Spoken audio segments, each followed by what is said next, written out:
Good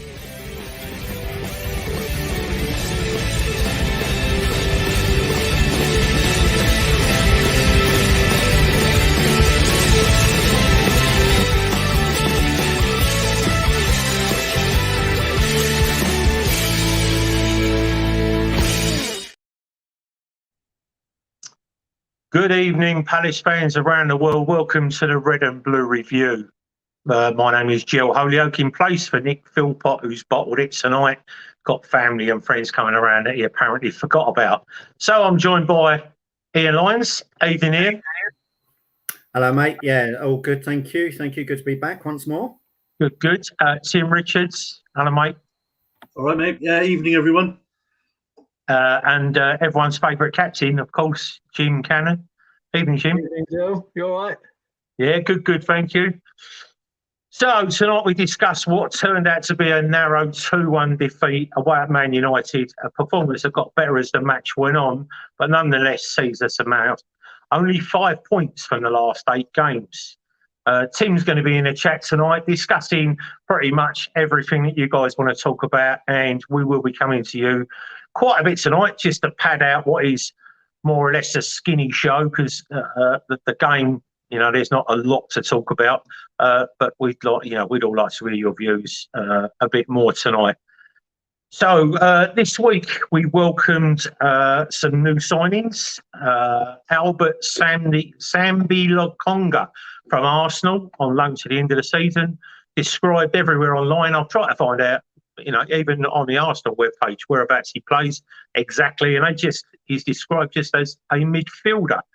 And 20-year-old Naoriu Amada, a box-to-box midfielder, bought him from VfB Stuttgart, and he came through originally from the Juventus Academy.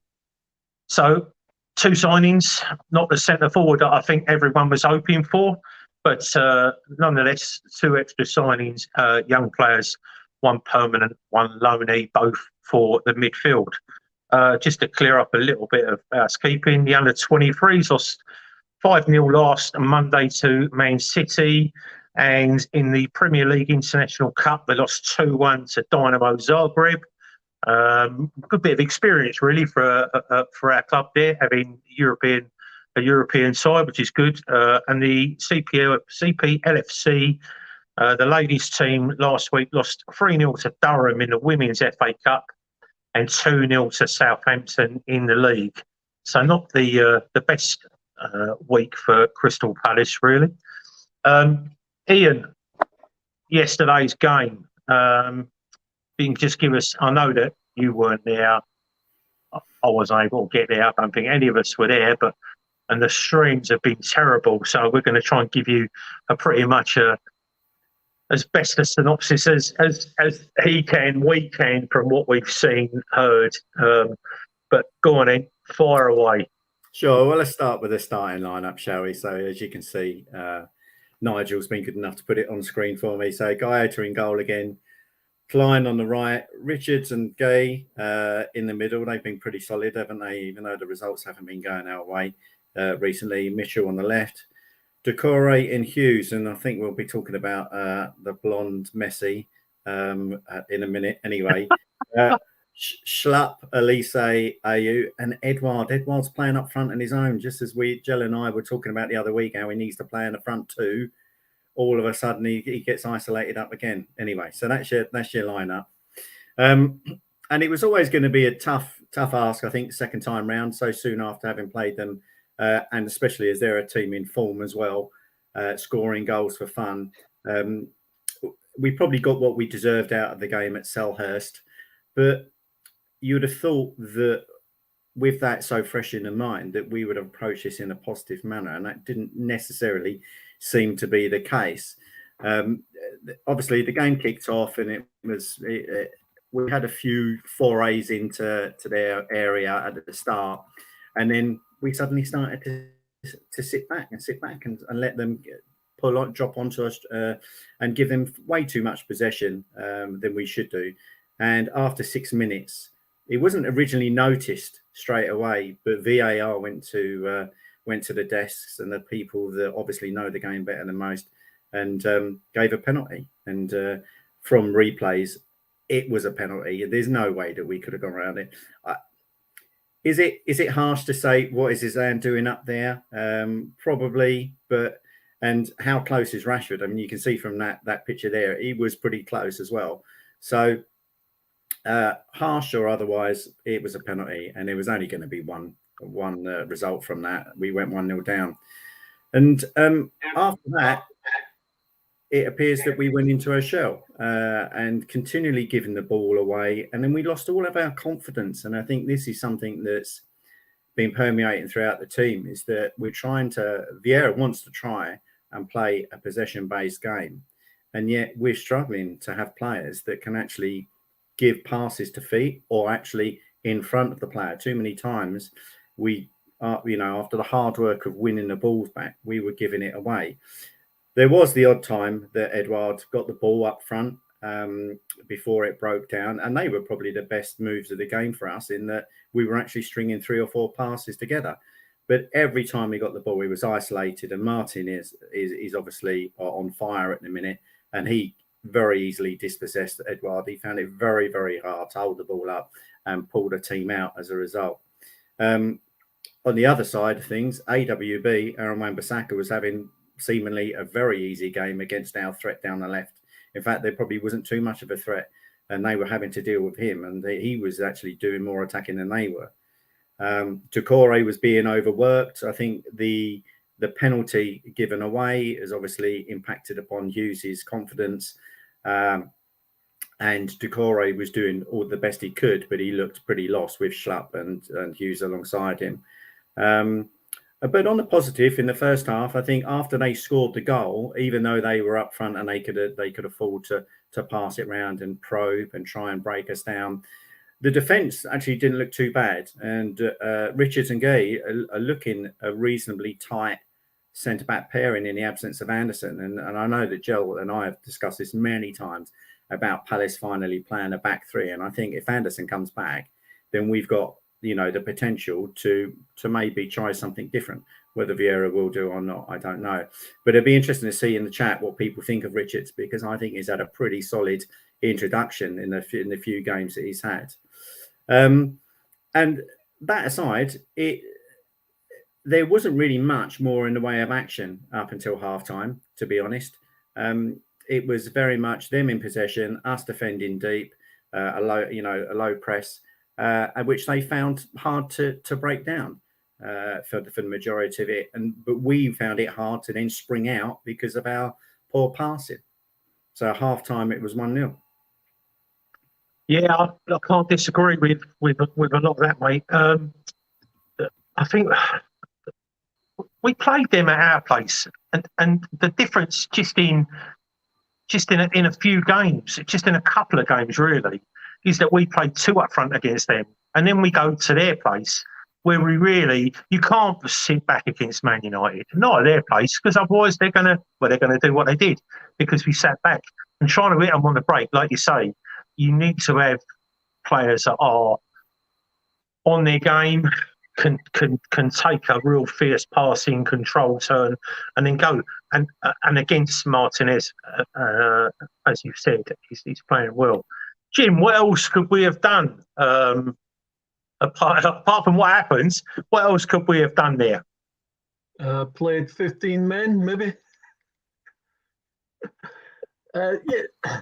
Well, as soon as that first goal goes in, I mean, it's very easy to say we should get at them, but when you're playing against a team like Man United and they're passing the ball around you, 9 times out of 10 you're chasing shadows, and then you start losing a bit of shape because you're getting pulled out of position by really world-class players, some of them.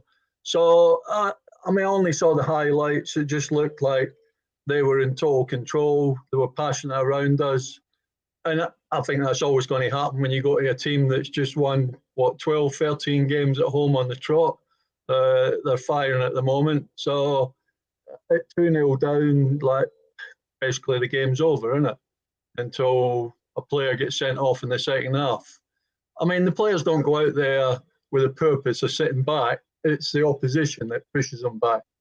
And then it's a case of just having to defend as a unit. The second goal was poor for us. Two centre halves you've just mentioned. We'll discuss the second half in a minute, Jim, and that second goal. Tim, what are people saying in the chat?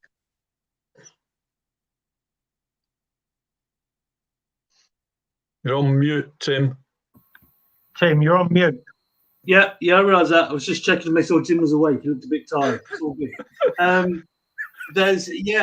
It's a bit of a mixed bag. I mean, there have got people like Sam White who says Richards has to keep his place, literally hasn't put a foot wrong and looks very comfortable. Paul McNamara, Richards is very solid and adds a bit more pace to the back line. But then you've got somebody else, I've lost it. Lee Clark, terrible defending for Rashford's goal. Richards lost his man. So I think there's quite of a mixed bag. Personally, I think he's been really good since he's come in. And like Jim said, you're playing against a team that won, apart from against us at home, 12 home games consecutive they've won. You go out there and you put a team out, and when you're playing against that kind of quality, you're going to get pulled apart. One of the things that I noticed was the stream that I had that worked perfectly, thank you. They were saying at the end of the first half that Palace were very good defensively, making it very difficult for United. So, and I think like Ian Noble said in his Facebook post, he said, you could tell that penalty so early took the wind out of the sails. It knocked the stuff in a bit. And to be honest, I know in the questions group, there was a comment or a thing was made earlier, it's just like under Roy, here we go again. Well, I disagree entirely, because under Roy, the team would have capitulated then and we would have been 3-0 down at half time. So I don't think it's all bad. But anyway, there's a bit of a mixed bag in the chat, really, John. Absolutely. All right. Keep questions coming in the chat. Ian, second half, mate. Okay, yeah. So, I mean, as the boys have already alluded to, the second half obviously had a bit more action in it. It was a bit more entertaining, certainly. So the half started. Vieira's obviously had his team talk. He's explained to them, obviously, you're 1-0 down. There's no way you're going to win this unless you actually have a go. And they seem to be quicker, pressing a lot quicker, higher up the pitch as well, and starting to give Man United some things to think about.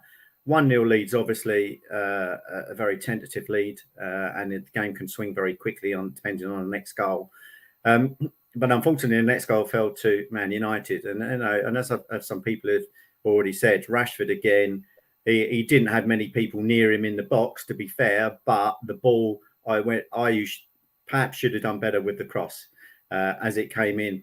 And again, it's down that side. It's the second time they scored against us down that side. Slightly different ball because the one at Selhurst was in between the centre back and the full back. But nevertheless, they've obviously targeting our right hand side. I think most teams will, with the likes of Klein and Ward at right back as well. And maybe people want to talk in the chat as to what we should be doing about fullbacks and whether or not we should have got something in the transfer window. So 2-0 down. Man United very much in control now. They can just take their foot off the gas. And as Jim says, the quality of their players, they can just keep possession far better than we can because their passing is a lot better. And their movement, to be fair, off the ball is a lot better, giving options everywhere all over the pitch. Then 5 minutes later, 67 minutes, Mateta and Eze are about to be brought on. And then all hell breaks loose. Schlupp, then was it Anthony? He body check slightly late. No more than that. I mean, it's not his fault that.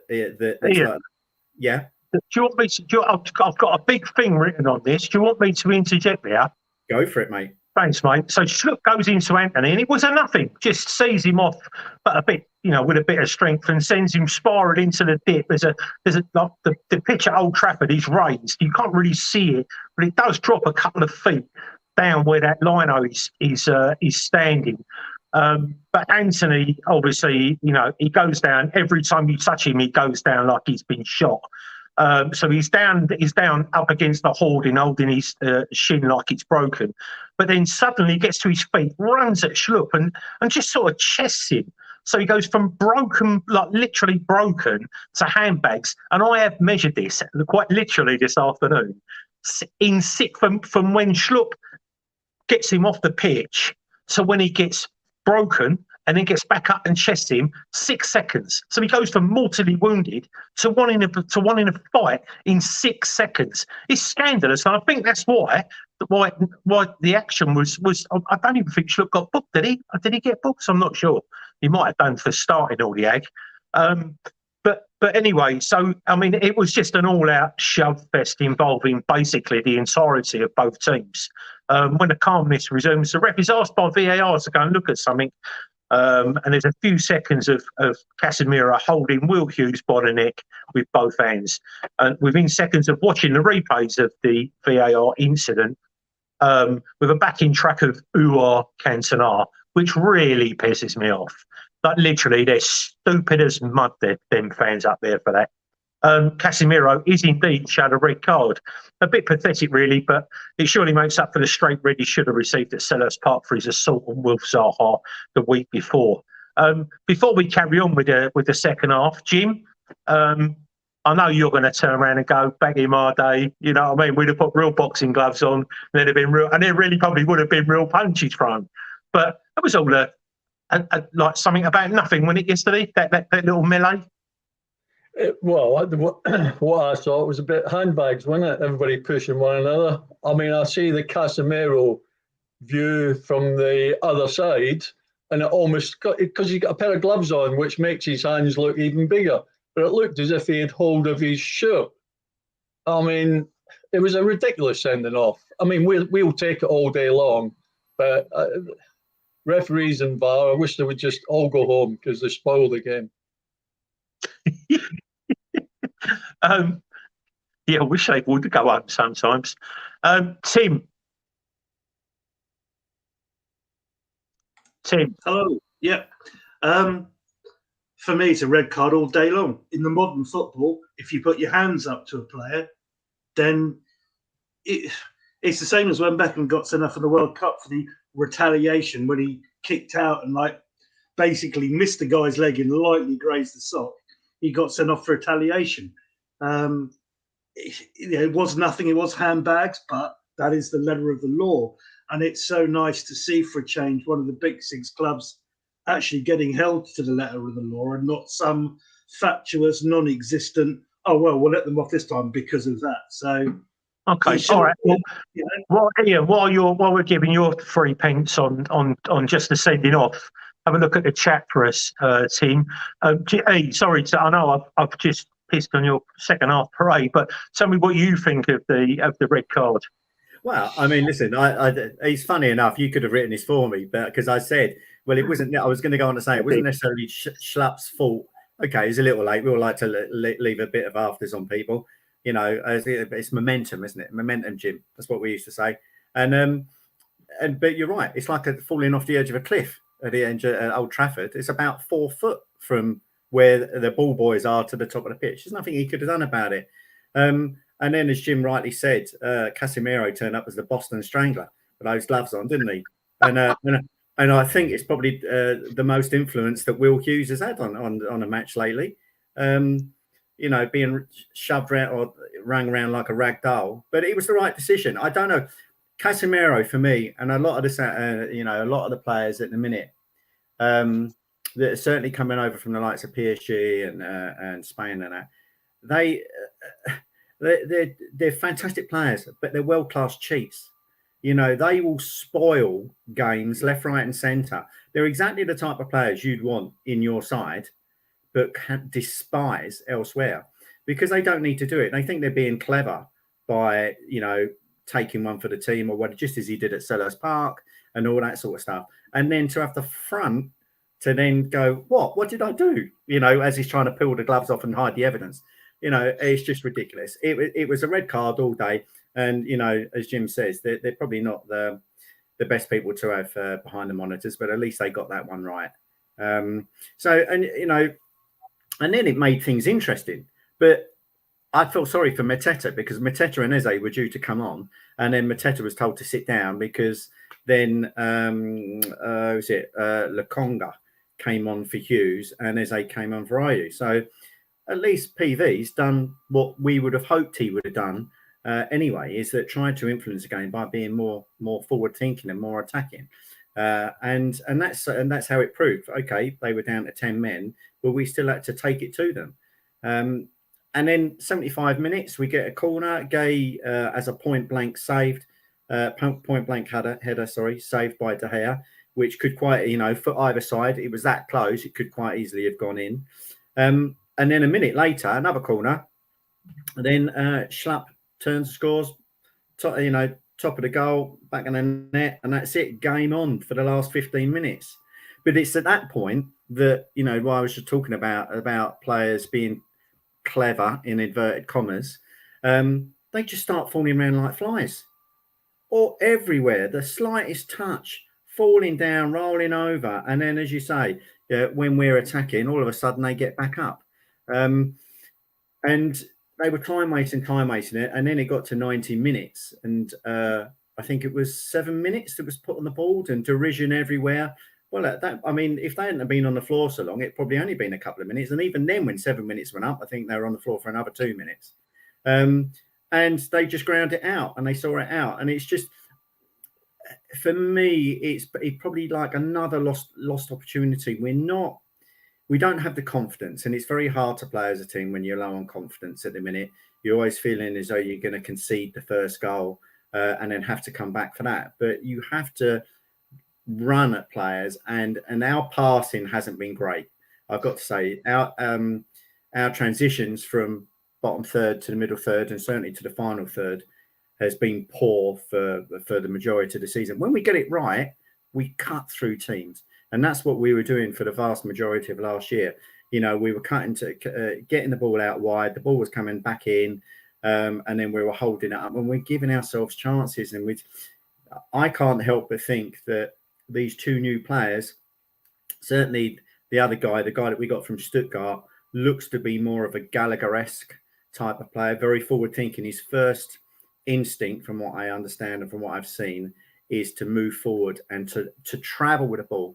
A lot of the time we're trying to find that pass, but whenever we travel with the ball, players like Elise, Eze, and that can, they'll drop people on their backsides, and that is frightening for people. It's probably a bit easier for people to be touch tight to men and shut off the pass than it is to be turned by someone and end up having to chase them backwards, because that's not where they want to face.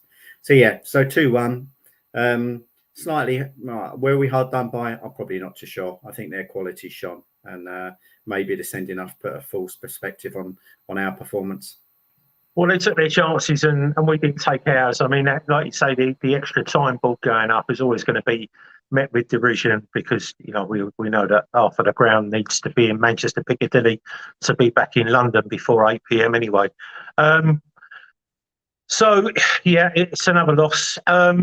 This talk about the Tim in the chat, what people are saying about the red card and about our new players that came on. What say thee? I think pretty obviously most people are saying, yeah, it was a red card with handbags at dawn, but to the letter of the law, it was a red card. A few people asking about the two players we've got. Any idea why we get two midfielders and no forward from John Knox?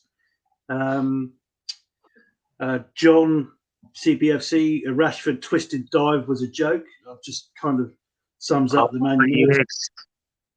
Sums up Man United. Well, I'll never forget I think we were still in New Zealand at the time. I think it was the game at Old Trafford during lockdown, and there was that clip or that shot of Fernandes going down like he'd been hit with a bit of tubal, bit of wood.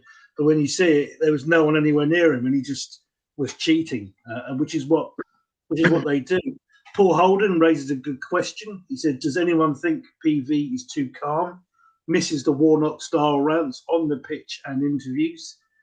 Maybe something to that, which maybe leads on to Derry and what happened with Sean Derry." Mark Callaghan, when we get the chance to attack, we look slow and very predictable. So there's quite a mixed comments, and I know we're going to discuss that later. And of course, Graham Daniels, the ultimate, did we miss Wilf? Well, I mean, this. I know we can. It's going to be the eternal question because probably in 3 or 4 months, I think he's going to be gone anyway. Unless we offer him our absolute record wages, then the chances are he's going to be gone anyway. But it is a chance for other players to come in and for other players to come back. I mean, Jezrak Saki at Charlton looks like he's propping him up at the moment. I know one Charlton fan, the only Charlton fan that I talk football with, and he says he is far too good for us, and that, it would have took a lot for my mate to say that. But yeah, I'm not too sure. I thought we put. Do you know anything, Jim, about our 2 new players?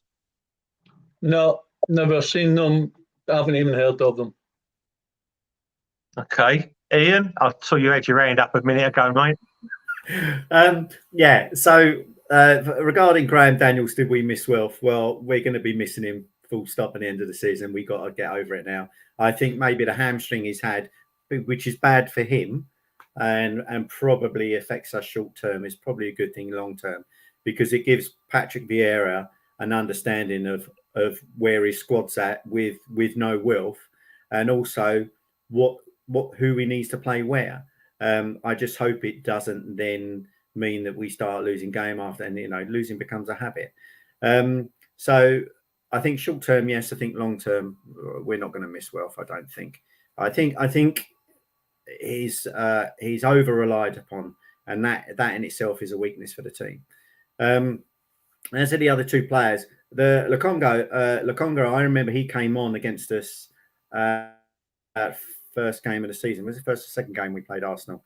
And he didn't look all that. He looked completely out of his depth because we were giving it a good go against Arsenal.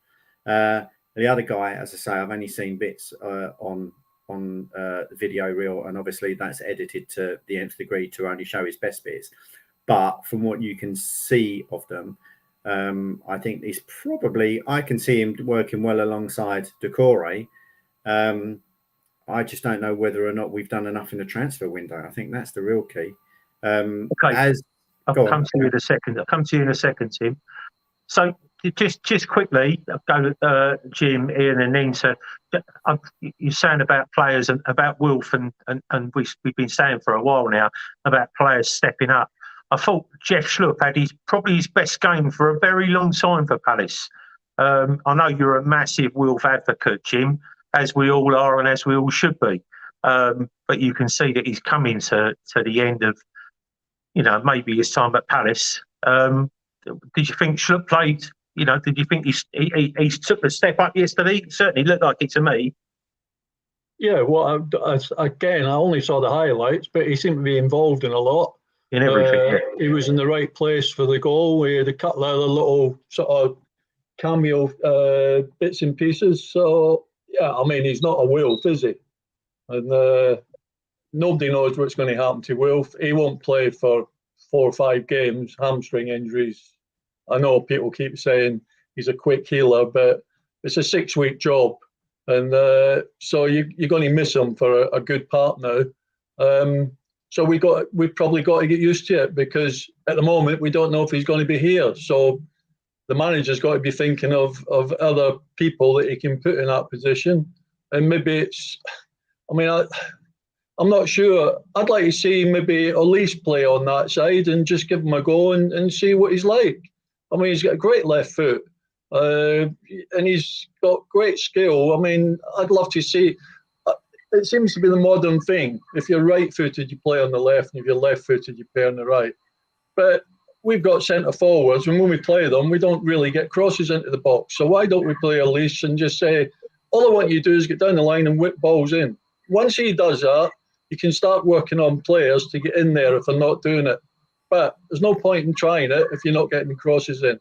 So there's a few things you can do, but obviously Schluppy, I thought, looked quite good, but I don't think he's the answer for that side of the park in the long run. No, I mean, you're right. It's not the answer, but I just thought he had a really good game. It's coming to you in a second, Tim. Well. Yeah, Ian? Jim, can I ask you about Elise then, your thoughts on him? He's clearly an incredibly talented player, but is he a luxury at this moment in time? Do you think he puts enough in off the ball for the team? Well, he probably don't put as much in as like a Jordan Ayew, but he's a young lad, and I think his main priority is attacking. But the way we are playing at the moment, we're having to defend more. I mean, as an offensive team, we've done nothing since come back from the World Cup, and we weren't that good before we finished for the World Cup. So it's always going to be hard for him, and I think it's just a case of learning the role more and more. He's probably a luxury when you're really defending hard against teams like Manchester United. But when he's flying at home, you're thinking, why don't this kid play every week? But yeah, he's a growing lad. He's a young boy, and he'll definitely get better. And he's got loads of talent.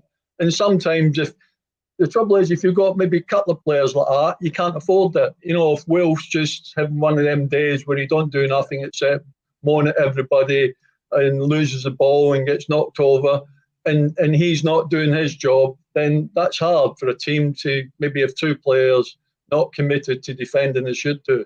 So he's only a luxury if there's one or two others doing the same. With somebody like him, I'd just say, stay up there. I don't need you to defend. We've got plenty of bodies around here. See, I've always said that. Just put Wilf, stand him like kids football, stand him in the centre circle and wait for the ball to get whacked out, and then let him chase after it. Anyway, Tim, I'm sure there's quite a lot that's been going on in the chat. So go backwards a little bit and tell us what you want to talk about. Yeah, well, first of all, I think Elise needs to stop believing his own press a little bit and actually put a bit more effort in off the ball. But I think we also, a lot of us, me included, need to wake up and smell the roses a bit when it comes to the transfer window. The problem is the board haven't backed PV because they don't have the money to back him to the level that is needed for our club at the moment. Simple as that. Parish doesn't have the money. He doesn't have the ability to bring in other investors that have the money. So we're not going to be able to buy these players. And this is what annoys me with the academy. We keep being banged on about the academy. The academy is just there to make money for the club. Simple as that. It's not to feed the first team, because there have been a lot of players that maybe do have the quality or need to be given the opportunity, and they're not. They're loaned out. It seems to me that they've made these two, a loan signing and a permanent signing in this transfer window, just in the hope that we can survive this season. And then if you look at the number of players out of contract in the summer, we haven't got the money to replace them. So the only option is to bring some of these players back off loan. You're saying that. I think the three players that are probably going to leave, who won't get offered contracts again, probably going to be Maka, I reckon. But I mean, we've got Plange and Hamada and Raksaki to come back. Now I've got a feeling Raksaki will be part of the first team next year. I think he looks like he's taking that step up. Obviously, Hamada he looks, from what I've seen, he's signed a 3.5-year deal, so it looks like he's going to be in as well. I think, if we not get rid of, but we've got players. I think there's 9 that are coming. That they haven't and may not be offered contracts at the end of the season, and that amounts to, so I'm told, to a hell of a lot of money, which will allow us to buy maybe championship players to bolster the squad, as well as forcing us to use some of these youngsters, because I think that's going to be the only way. I think it's going to be fight with this young team next year, because you only remember 2 years ago we were the oldest team in the Premier League, and now we're nowhere near that. We're not buying huge amounts of experience, but the players that we are getting in, like Hughes, he's just bolstering this squad. And if we can bring some youngsters in behind him, just at that younger age, with a little bit of experience, that they soon learn fast. You either sink or swim in the Premier League, and we'll either, we'll be okay, or we'll do in Norwich and just get hammered every week. And we can then, hopefully, with the money that we save from the wages that we get rid of at the end of the season, can have a little bit of a war chest, maybe in the January window if things start going a bit bandy. Tim. And again, Jim, the question for you, kind of from the questions group, I guess, today, is could you, with your experience of the club and as a professional footballer, seeing in Vieira's mind him not getting the backing that he was hoping, can you see him leaving the club before the end of the season, or especially the end of summer, if he doesn't get better backing from the board? No, I don't think so. I would imagine that.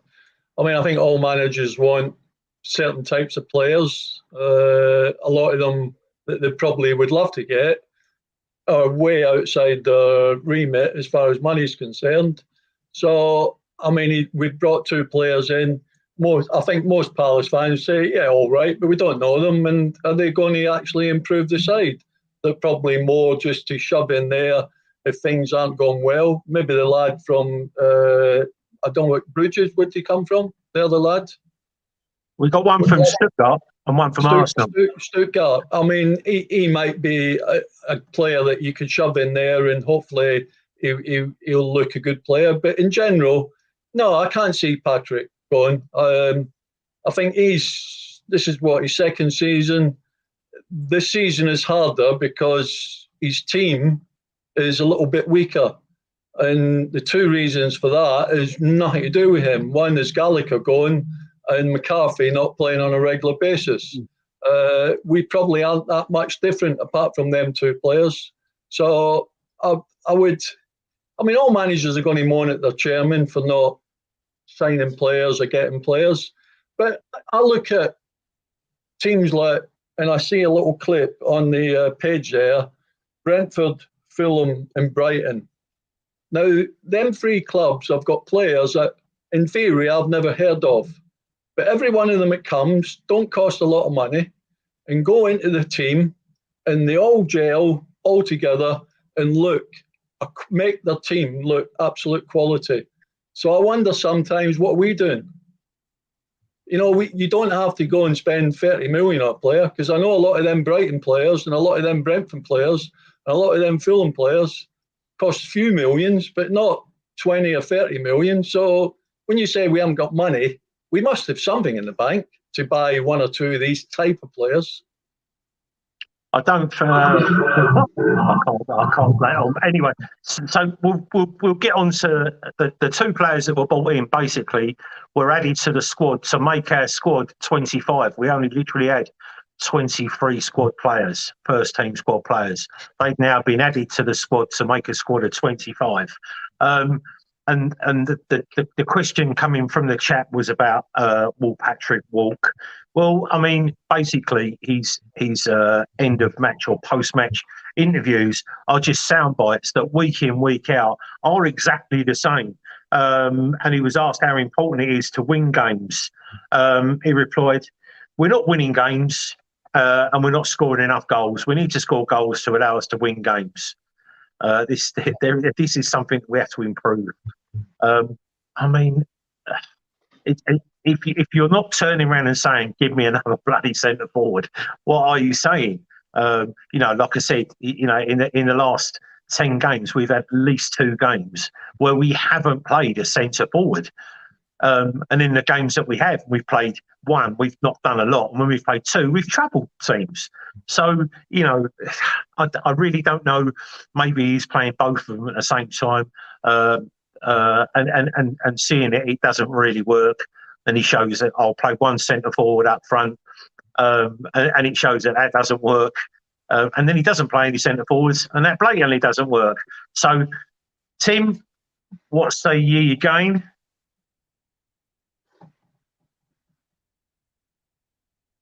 Unmuted. Tim, you.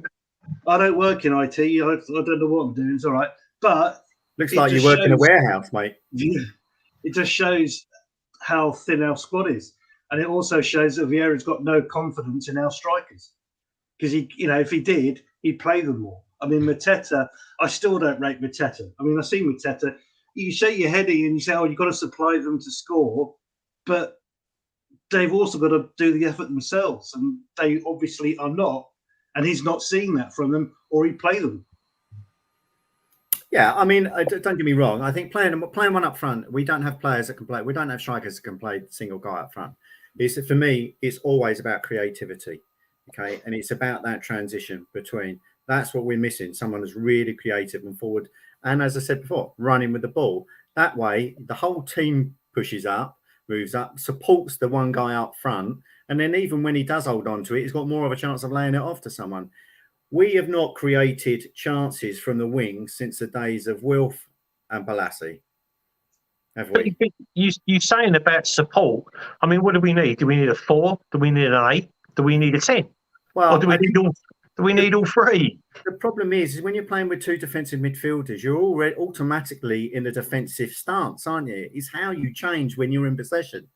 And we seem to be so. I think was it Mark that said when we get the ball, we are so slow and ponderous at the minute that we're swarmed over before we get the passes off. So anyway, that's as far as the issue with regards to our current play. For me, it's about creativity, and that's what I'm hoping Amahada is going to give us, because he looks as though he's a more forward-thinking player. Okay? Jim, how easy is it to transfer the ball from the back 3 to the middle 4, back 4 to the middle 4, to the middle 5 to the middle 1 or 2? How easy is it to get that consistent transformation going through the team? I know a lot of it must be about if the players are mates, if they're having a good time behind the scenes. How easy in reality is it to basically play fluid football? Well, it's easy if you haven't got any opposition. But unfortunately, when you play in the Premier League, there's people there who want to kick you all over the place. So our passing is very poor at the moment. We get it into the middle of the park and we give it away. We get it up to the front man. He can't hold on to it. There's loads of aspects that bring everybody into the game. I mean, Ian's right. And when you see Olise, Wilf and Eze running with the ball and taking people on with a bit of pace, and you get by them and suddenly everything opens up. But at the moment, we're not doing that. We're not actually getting past people. So everything's just into your feet and back again. And then you're trying little wonder passes that are getting cut out. And it's just, as a team, we're just not gelling at the moment. Our passing lets us down big time. Well, I've just seen a comment there from Simon Cribbin all the way from Canada. I know Simon comes over 4, 5, 6 times a season. He flies over for games. Evening, Simon. And so, I mean, he's saying he thinks it's due to a lack of fitness. Is it really that, do you think? No way. They're fit lads. They're fit lads. I wouldn't put that down to fitness. It's just bad choices, bad movement, players that maybe are not as confident as should be. When you're winning games, it's easy. When you're not winning games at the moment like us, the game becomes more difficult. Yeah, I agree. Tim, we're going to come to you again from more from the chat in a second. Ian, Jim, as Jim just said, it's not down to fitness; it's down to choices. I mean, that's a really good explanation as to picking the right pass, picking the pace of pass, picking the right player. Well, what I'd urge people to do is to look when we're in possession, how many times. And listen, I know I'm going to get pelted for saying this. Ayew, he very rarely passes a ball in front of the player. It's always to him, which stifles the movement, or it's behind him because it's a poor pass. The same with Will Hughes. Will Hughes actually had a good game defensively against Man United, one that broke up a lot of play because that's his job. But he gave the ball away just as many times as he broke it up. And that in itself is hard. You're working so hard as a team to get the effort in to break it down against world-class players. And then it's having that quality to actually alleviate the pressure on the team by turning players, getting, passing between the lines, all that sort of stuff. And I guess Jim knows better than anyone. It's a confidence thing, and when you're flying, and it's almost as if you're not even thinking about the game. But when you're already set up with two defensive midfielders in a defensive, sitting deep scenario, you're just invited. It's like the Alamo at times if you can't get the ball, and that's the time that you break the pressure. You take the pressure off you. Was when you get the ball, use it wisely, and everyone gets up the pitch. But if I can just quickly touch on PV, my thoughts on PV. He came to the club knowing that he's got to bring youth through. So I don't think he's going anywhere fast. Macca going at the end of the season. Well, Derry's just left. I'd like to see Macca as part of the backroom staff because I think he'd carry a lot of Yeah, I agree. Tim, we'll cover Sean Derry in a moment. Tim, any more from the chat? Yeah, Greg Ellis, he says Edouard and Mateta need moving on. Enough time has passed and they can't cut it. Personally, I don't disagree with that. Simon Krebin, again, when we had our breaks yesterday with Edouard, the only other player getting up the field was Elise. There was no service. Edouard can score goals from Graham. So again, there's a bit of a mix. It seems to be a real kind of there's no one way or the other. There seems to be quite a few comments either way. The one thing I'd like to say is I'm actually surprised Gel isn't wearing a black armband purely for the fact that we didn't sign Ayu's brother. I know he's upset about that. But yeah, Kevin Lyons, it always seems to me the players are too far apart. Players pass and don't look for the return ball, just admiring passes. So a lot of this surely comes from training. A lot of this surely comes from what are they doing during training? Because something's not gelling, is it?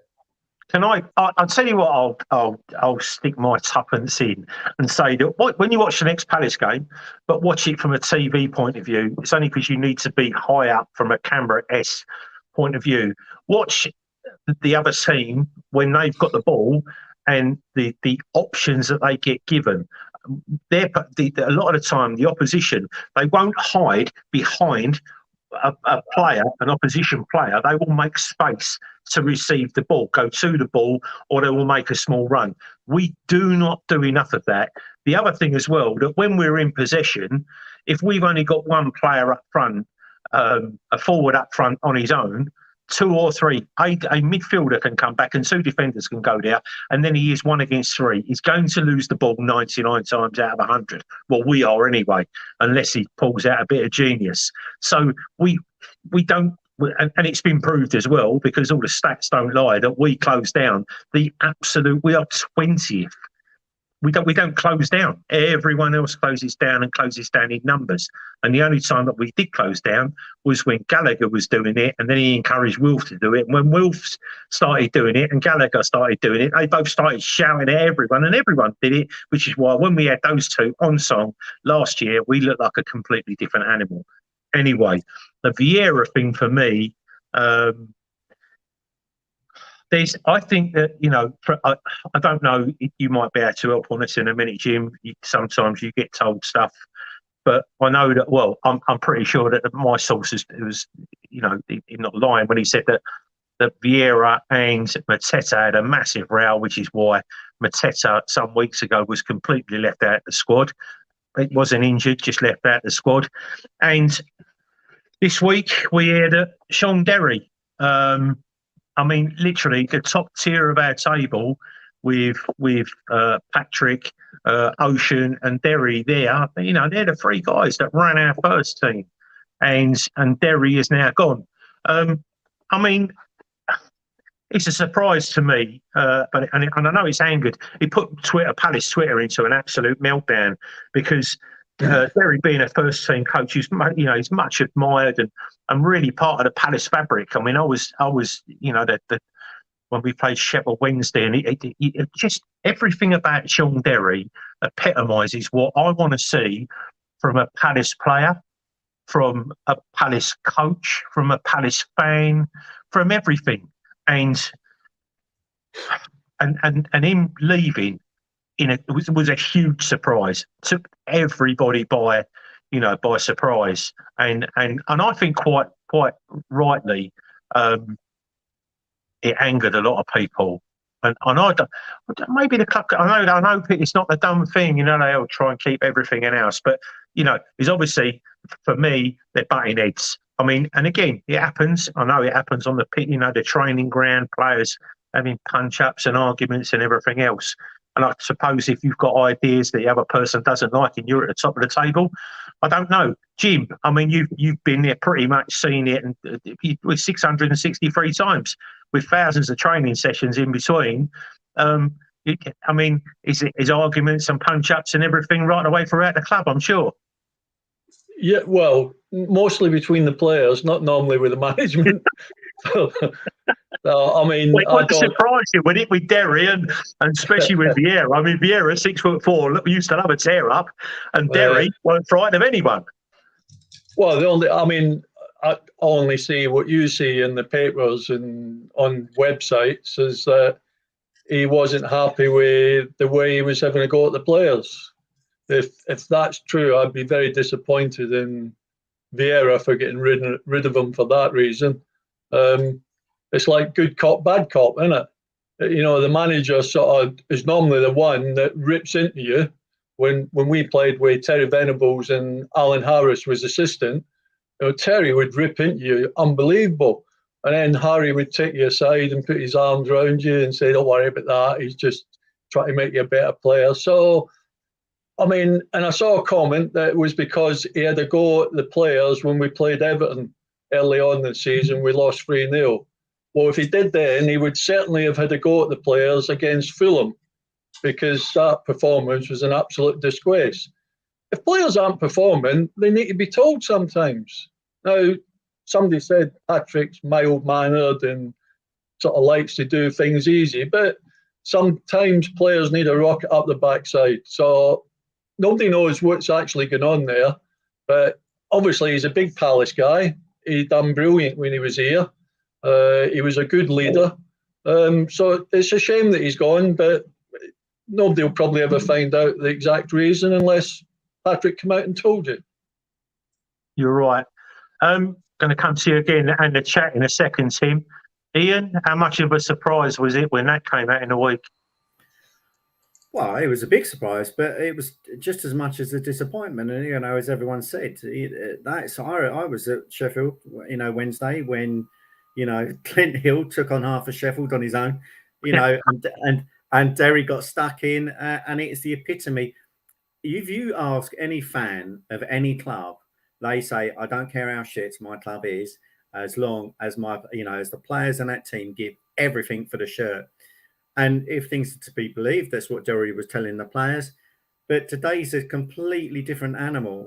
Players today are completely different animals to, Jim's day or wherever, when you could have a tear up and then, be best mates, or maybe not best mates, but, carry on and put things beside you. Now they've all got such fragile egos that, PV, I'm surprised that if it is true that Vieira is taking feedy side of things, because that goes against everything that he was and epitomised as a player. But maybe that's a strength. I don't know. Who knows? But as I say, maybe even though I did touch upon it, if Macca does hang up his boots or he's offered a place, maybe he'll be that somewhere in between. Is that he's got the enthusiasm, he's got the respect of the squad and the youngsters, he's been there, done it and everything, but also he's probably a bit more articulate and savvy about how he'll go things and about geeing people up. So I don't know. Sometimes these things happen for a reason, and sometimes ends up being being the best thing. Well, as Paul Bristow just said in the chat, maybe it'll help sell Sean Derry's book when he eventually gets round to writing one. Tim, what's going on in the chat? Lee Clark. I just lost it. Lee Clark was, I wonder if this is part of the problem. Is the manager too close to the players? I personally don't. It's the manager flexing his muscles, maybe saying, look, I don't like the way you're doing things. I'm the manager. This is my way. If you don't like it, clear off. Players wrapped in cotton wool. So there's not too, I wouldn't say there's no anti-Derry, but there's not too many strongly vocalising any kind of support for Derry or any kind of feel sorry for him. It's what the manager thinks needs happening. It's a bit like what Ian's said in the past, the fascination with getting ex-Palace players back in. He doesn't understand that. So, yeah, maybe it is time for a fresh start. Clear him out, get someone else in, or just Vieira just flexing his muscles a bit. Yeah, I get it. I get it. I mean, I just saw again another Facebook user said that great players sometimes don't make great managers. I'm not too sure. I'm not too sure about it. I just only because you allude to it, Jim. But it's Terry Venables. How many times did he tell you were shit? Never. Did he never tell you? What's the He worst just thing always he told ever me said? I was brilliant. What's the worst thing he ever said to you? You're crap, probably. Oh God. I mean, there's so much that we can just surmise about what goes on in the background. But I mean, you know, we'll never know. We'll never know the truth. But anyway, unless there's a lot going on in the chat, I'm going to wrap this up. So Tim, you're going to get the last say for this evening. Well, go on, have a look. Just Ian, just quickly, Tim, have a look through the chat. Can we have a quick 2 minutes on the game coming up, Brighton? We can do. You want to talk about how McAllister, the World Cup winner, is going to destroy us? Probably the one that cost about 38 quid. Solly March is finally better than Will Zaha after all these years. I've got to go back and I've got to give them cue. And I can't believe I'm doing this, but I think they're going to tear us a new one. I think they're playing really well. It's the first time in decades they've got the upper hand on us. Fair play. Jim's touched upon it. Their recruitment has been superb. And it's something that hurts to say we probably need to take a leaf out of their book. But I'll be more than happy with a point. Well, you're saying that about their recruitment. If we can go to Brighton, then I mean McAllister will go for a chunk. Is it Casemiro that just turned down 70 million from Chelsea? So you know that he'll go. They bought him for 6-8 months ago. Yeah, I mean, but the thing is, as Parish once told us, you know, that there's a price between a Premier League club and anyone. So anyone coming into the Premier League, there's a large price. There's always an add-on to, and then between Premier League clubs, the slush fund between them, it's always ridiculous. Apart from, I mean, I'm saying that even to us, you know, when Aaron went for just short of 50 million quid, you know, it's a ridiculous amount of money. But if they keep selling players like they are for huge amounts of money, you know, you can see now why they can afford to recruit from wherever. It does seem that, like you said, Ian, that we, after decades, and it is at least 30 years, what it does seem to be now that they probably are in front of us as a club, infrastructure-wise.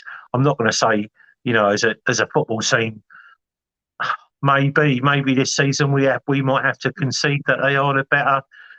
It will tell. It hurts. I mean, I'm just glad it ain't Charlton. I'd have to throw myself off this table if it was Charlton, mate. But being Brighton, I can suffer it. Got a lot of Brighton friends, a lot of Brighton family as well. So, but Tim, sorry, mate, we do digress. What else is going on in the chat? Well, I've got to say, this is Wendy's coming with me on Saturday, and this is my first live game against Brighton since the 80s. So I'm hopeful of a win. There's a bit of a mixed bag. Some people are saying 0-3 to Brighton. Others are saying we're going to win. So nothing too much more, just the usual anti-Brighton stuff, really. Okay. So just really quickly, I'll start off, get some results. What you think, Tim, because there will be loads just flying through, and you will get the last say before we shut down. Jim, versus Brighton, score, please. We're going to win 2-1. Ian? Man, I love your confidence, Jim. We're going to beat us 2-0. 2-2, I say. Tim, what do you say before you go to the chat? I agree with Jim, 2-1 to us. Okay, chat. So Daniel Garlic 2-1 against Brighton. Victory for us. Lee Clark 1-1. Somebody else, I can't remember, said we're going to lose 3-0. Kevin Lyons 0-0. Mark Callaghan will take a draw. John PFC we're going to lose 2-0. Paul Holden predicts a riot. So yeah, who knows?